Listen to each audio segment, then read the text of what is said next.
Shalom Bapak Ibu, saudara-saudara sekalian.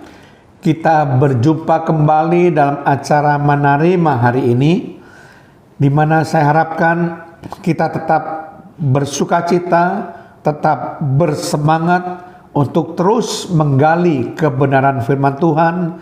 Kita bertumbuh rohani dengan mempelajari firman Tuhan, supaya dengan demikian rohani kita akan tumbuh dewasa dan akhirnya boleh sama seperti Yesus.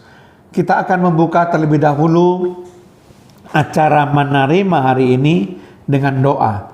Terima kasih kalau Tuhan masih memberi kesempatan untuk kami boleh belajar terus menerus tentang kebenaran firman Allah melalui acara Menerima hari ini. Roh Kudus memberikan kepada kami senantiasa hikmat, akal budi, kebijaksanaan, pengertian-pengertian baru, pewahyuan-pewahyuan ilahi, dan pembukaan rahasia firman-Mu. Terpujilah nama-Mu Tuhan, di dalam nama Tuhan Yesus Kristus. Haleluya. Amin. Shalom Bapak Ibu, saudara-saudara sekalian.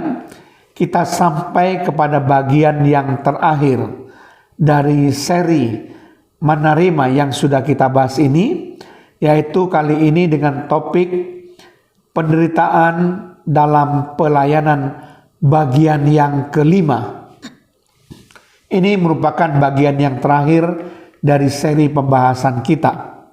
Nah, di dalam bagian yang kelima atau bagian yang terakhir ini, kita akan melihat bagaimana sikap kita terhadap penderitaan di dalam pelayanan.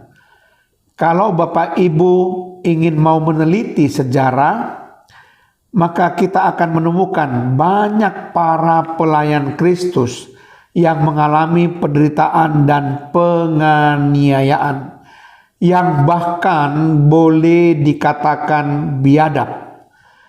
Bapak Ibu bisa membaca sebuah buku tentang orang-orang yang mati syahid karena melayani Yesus.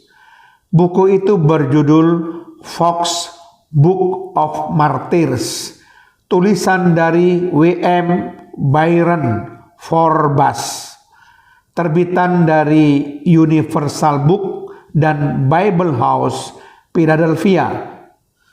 Di situ Bapak Ibu akan menemukan bagaimana penderitaan yang luar biasa berat, bahkan sangat biadab dari para martir ini. Ada yang diadu dengan singa. Kemudian juga ada yang disalib terbalik. Ada yang disalib X, ada yang diseret kuda, ada yang digoreng dalam minyak mendidih, ada yang dilempar dari bubungan bait Allah, ada yang mati ditombak, ada yang dipancung. Begitu banyak para martir yang mati. Ada yang juga dibakar hidup-hidup. Jadi Bapak Ibu bisa membaca dalam buku Fox Book of Martyrs ini. Tuhan izinkan kita mengalami semua penderitaan dalam pelayanan kita. Yang harus kita jalani adalah dengan tujuan supaya kehidupan Yesus menjadi nyata di dalam tubuh kita yang fana ini. Dan manusia batinia kita dibaharui dari sehari ke sehari. Ini dapat saudara baca di dalam 2 Korintus pasal 4 ayat 10 sampai 11 dan ayat 16. Firman Allah juga mengatakan bahwa menderita sebagai pengikut Yesus atau menderita sebagai orang Kristen tidak perlu merasa malu, tetapi hendaklah selalu memuliakan Allah dalam Kristus, seperti yang diungkapkan di dalam 1 Petrus pasal 4 ayat 16. Jadi 1 Petrus pasal 4 16 ini mengatakan, tetapi jika ia menderita sebagai orang Kristen, maka janganlah ia malu, melainkan hendaklah ia memuliakan Allah dalam nama Kristus itu. Janganlah takut jika kita harus menderita karena kebenaran, karena itu akan mendatangkan kebahagiaan bagi kita. Sebab lebih baik menderita karena berbuat baik sesuai kehendak Allah daripada menderita karena berbuat jahat. Itu dapat Bapak, Ibu, dan saudara sekalian baca dalam 1 Petrus 3 ayat 14 sampai 17. Tetapi sekalipun kamu harus menderita juga karena kebenaran, kamu akan berbahagia. Sebab itu janganlah kamu takuti apa yang mereka takuti, dan janganlah gentar. Tetapi kuduskanlah Kristus di dalam hatimu sebagai Tuhan, dan siap sedialah pada segala waktu untuk memberi pertanggungan jawab kepada tiap-tiap orang yang meminta pertanggungan jawab dari kamu tentang pengharapan yang ada padamu. Tetapi haruslah dengan lemah lembut dan hormat, dan dengan hati nurani yang murni, supaya mereka yang menfitnah kamu karena hidupmu yang saleh dalam Kristus menjadi malu karena fitnahan mereka itu. Sebab lebih baik menderita karena berbuat baik, jika hal itu dikehendaki Allah, daripada menderita karena berbuat jahat. Dan akhirnya yang perlu kita ingat, bahwa segala penderitaan yang kita alami dalam pelayanan oleh karena Kristus tidaklah akan sia-sia. Karena semuanya itu akan diperhitungkan oleh Tuhan, dan pada waktunya kita akan menerima kemuliaan kekal yang melebihi segala-galanya, bahkan jauh lebih besar daripada segala penderitaan yang kita alami.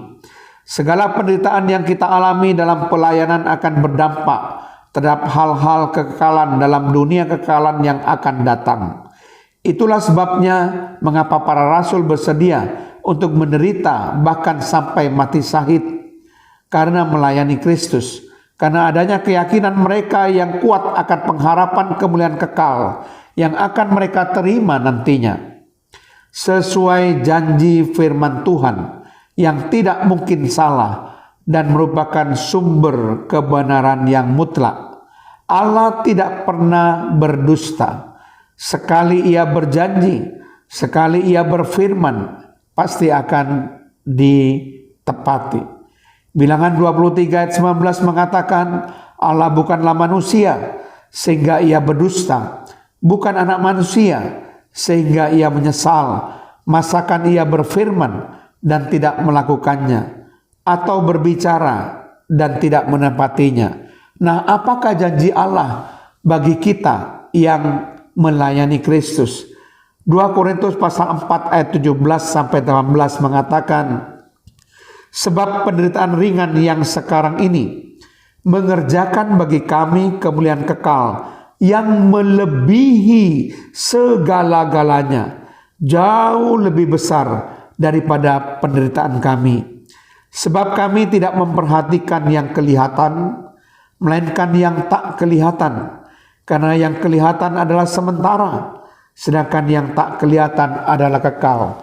Itu janji dari firman Tuhan bagi mereka yang mau menderita di dalam melayani Kristus.